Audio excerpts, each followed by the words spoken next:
जैसे ज्वर को उभार करके उसको समाप्त करा दिया जाता है, उसी प्रकार अकाल में उसको उभार दो। उभारने की प्रक्रिया है।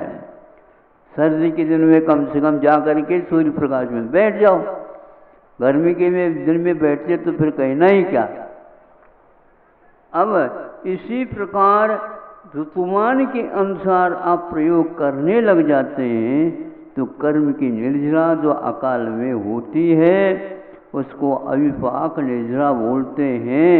इसके द्वारा बहुत दिन के बाद जो कर्म निर्जरा होनी थी वह पहले से ही हो गई। इस प्रकार देशव्रत और महाव्रतों को लेकर के श्रावक लोग, श्रद्धालु लोग इस कार्य को करते हैं। किंतु कुछ लोग कुछ भी करना न पड़े, सीधा हो जाए, बुखार उतर जाए, ऐसा उतरता नहीं है। ध्यान रखना, जब तक उसको लंघन नहीं कराया जाएगा वो बाहर नहीं आएगा। हाँ, तो इसलिए बाहर लाना चाहते हो बंधा हुआ ज्ञान दशा में, ज्ञान दशा में उसको बाहर निकालो।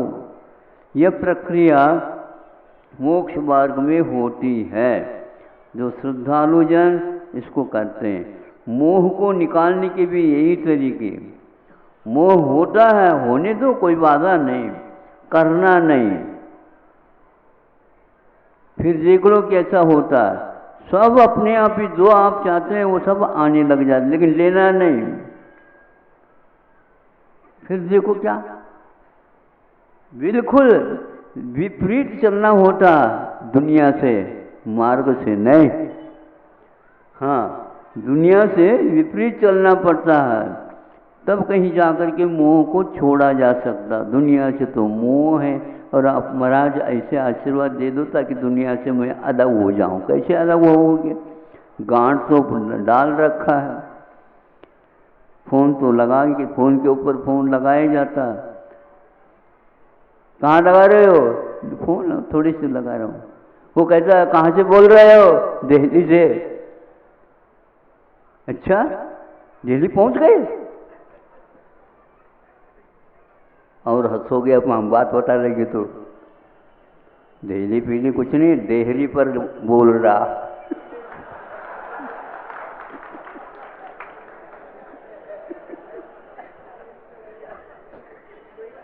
देहरी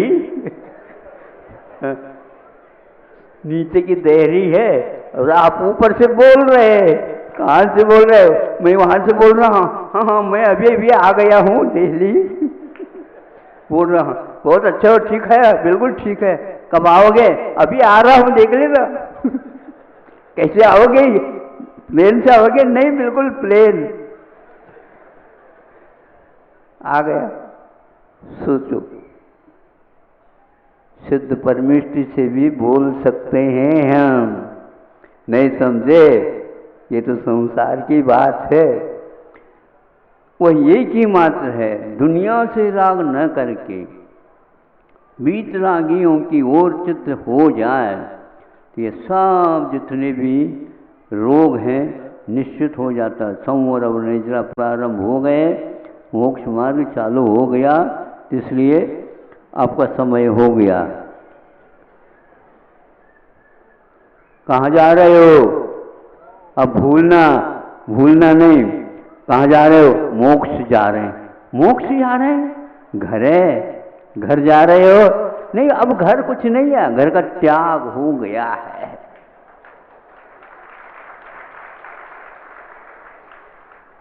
जा रहे हैं, उसे ऊपर से जाना होता, और कुछ भीतर से कोई मतलब नहीं है। सब हमारे लिए कुछ भी नहीं है। रह रहे हैं, ब्याज के 3-4 दिन है। ये मोह के ऊपर प्रहार करने से प्रतिक्षण करते रहते हैं ज्ञानी लोग, वे बहुत खुश रहते हैं, बहुत शांति का अनुभव करते हैं और उनका विश्वास विकासोन्मुखी होता चला जाता है। और जो पहले गए हैं उनको याद करते रहते हैं। यही एकमात्र रास्ता है।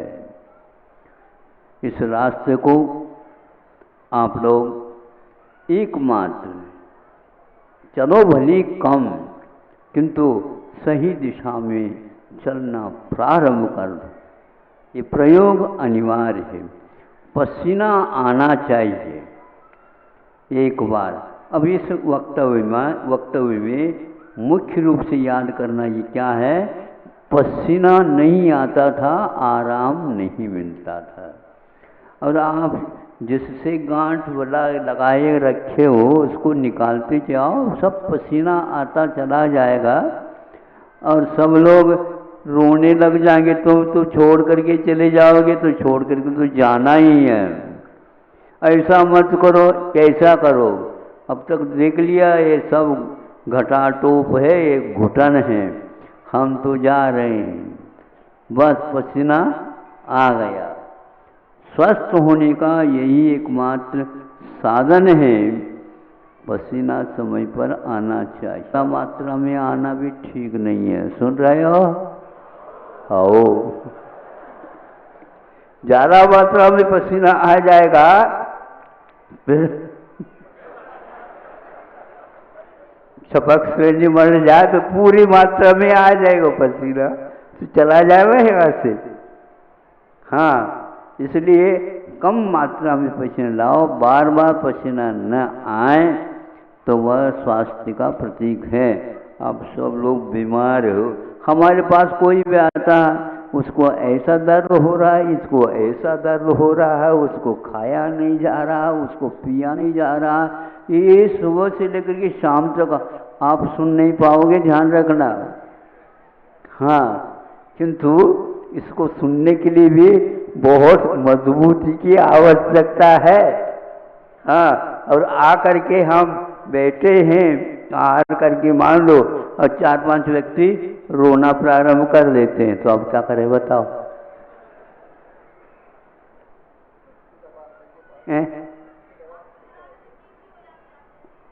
अब उनको यही है कहना है कि महाराज जी के सामने जाकर के रोते तो बैठ तो जा थोड़े बहुत। हम भी ये समझते हैं इनके रोने से यदि हल्का हो जाता तो होने दो भैया।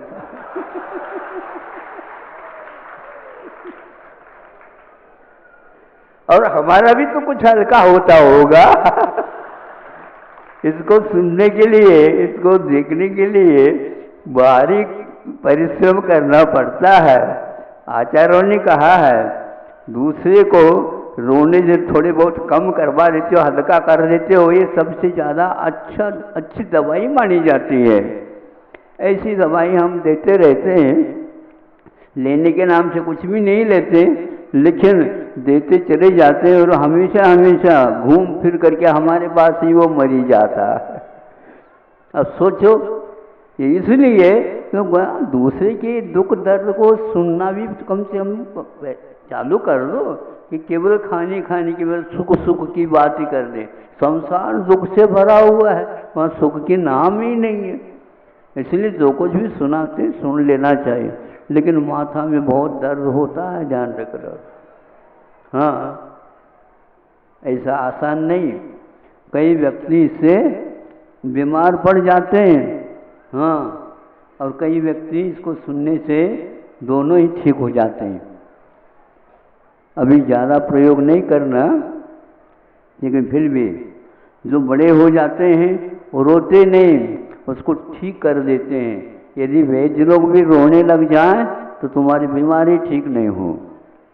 हाँ, वह रोने का क्या कारण है वो समझ लेते हैं और आपको हंसा देते हैं। क्या ठीक हो गए ना? हाँ, ठीक हो गया, अब आपत्ति नहीं करना है। यहाँ पर कौन सा अब मोह ज़्यादा नहीं करना है, ज़्यादा तो थोड़ा करना ही पड़ता है, फिर बीमार पड़ जाओगे। बीमार तो पड़े ही हैं, तो इसलिए जैसे पसीना आते ही हल्का शरीर हो जाता है, वैसे ही त्याग करने से हल्का फुल्का हो जाता है, कोई चिंता वाली बात नहीं रहती है।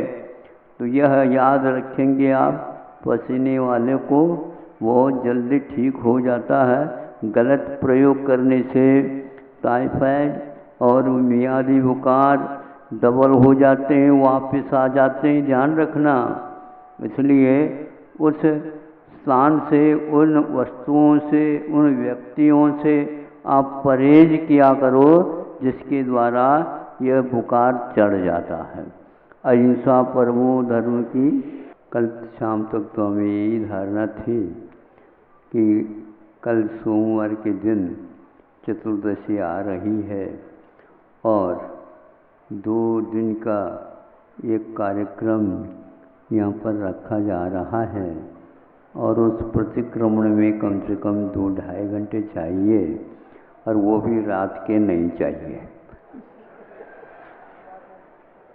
अब क्या करें, सोच रहा था तो सुबह सुबह कहा कि भैया देखो कल तो चतुर्दशी है तो और यहाँ दूर से विद्वान लोग आ रहे हैं, गर्मी का समय है और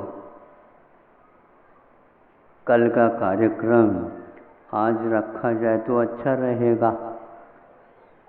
ये सोच करके ही आज 5:30 बजे या भक्ति होने के उपरांत 2-2.5 घंटे का शौचालय क्रिया निवृत्त होकर के आए और आज चतुर्दशी मनाई गई है।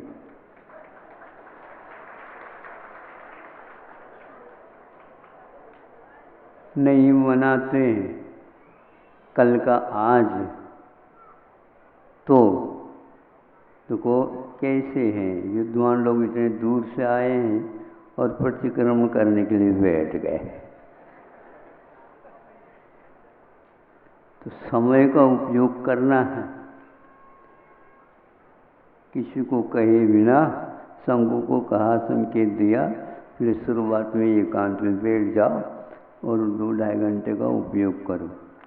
चूँकि आज सुबह इसलिए करना आवश्यक था, मध्याह्न में बहुत दूर दूर से और दूर दूर से परिवार सहित कई लोग बच्चों सहित, महाराज दर्शन तो दे दो, हम बहुत दूर से आए हैं।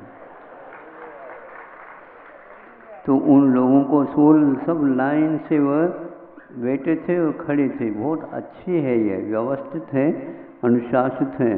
और उनको कहा देखो इतने नज़दीक से दर्शन हो रहा है, सब लोगों को कह देना है कि हम बहुत पास से दर्शन करके आए, नहीं तो हमारे दर्शन ही नहीं मिला, दर्शन ही नहीं मिला, दूर से थोड़ी बहुत मिल गया, ऐसे शिकायत नहीं करते। सही बात बताओ, है ही ना सही?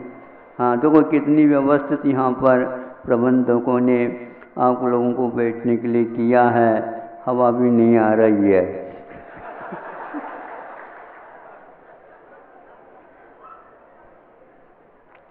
हवा भी बहुत शानी है कि क्योंकि मैं स्वयं सूर्य तपन से तप गई हूँ, लू के रूप में परिवर्तित हो गई हूँ, इसलिए इनके भीड़ में जाना उचित नहीं है। मुझसे इन लोगों को थोड़ी भी प्यास की वृद्धि होती है तो मेरे लिए वह बहुत कष्ट होगा, इसलिए वह हवा भी रुकी हुई है। अच्छा है ना, उससे आप सीख लो, हवा भी कष्ट से दूर रहती है और सबको वह अपना परिचय भी देती है। ये बात अलग है, आप लोग अपने तरफ से अपने हाथ के पंखाओं के माध्यम से कह दो हे हवा मत आ हमारे पास साथ लेकर के हम आए। थोड़ा तो संयम रखो। संयम के दिन को मनाने आए तो कम से कम संयम तो रखना ही होगा। ऊपर ऊपर से ही सही, वह भी भीतर तक पहुंच ही जाएगा। तो मन में ये सोच विचार तो आ ही जाता है, क्योंकि आत्मा तो सोचने वाली वस्तु है। वह कम से कम एकांत में ये सोचती है, देखो सब लोग मना रहे हैं और हम जो है असंयम के समर्थन ही करते आ रहे हैं। 7 बोतल भी लेकर के आए हैं, लोटा ले आते तो और ठीक था, क्योंकि उस बोतल में श्लेष है। महाराज ने कहा था ना, महाराज ने कहा था ना, श्लोक में श्लेष हो सकता है तो बोतल में भी श्लेष हो सकता है। तो गांधी जी को संग्राम करना पड़ा। अब सोचो, आप लोगों के आगे के जीवन के बारे में उन्होंने सोचा, क्या सोचा था मालूम है? देखो, ध्यान रखना, हमें शराबबंदी पहले करना है।